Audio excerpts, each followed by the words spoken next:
Для новой программы в госансамбле приготовили 700 костюмов. А шьют их, кстати, совещаясь с этнографом, пусть многие это лишь стилизация под старину, но есть и настоящие экземпляры. Например, вот такие кружевные шали отличали казанских татар.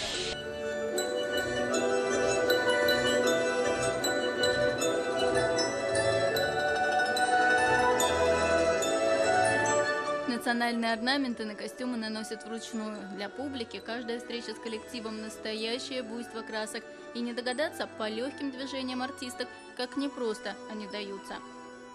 Мой набор – это чулпы, браслеты, серьги. Они более такие легкие, танцевальные. А если брать уж, например, хоровую группу, там есть очень тяжелые чулпы, которые после концерта просто голова очень сильно болит.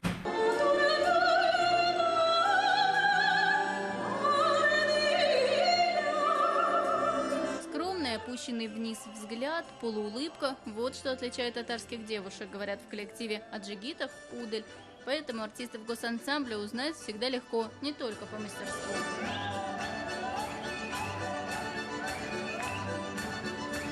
На наших выступлениях можно увидеть все. И мелодичность, и красоту, темперамент голоса. Для этого не нужно ни слов, ничего, потому что этим мы показываем высокое искусство, национальное искусство нашего народа. В дни универсиады ансамбль на расхват. На церемонии открытия и закрытия игр «Сабантуи». А сегодня коллектив участвует в премьере оперы «Белый волк».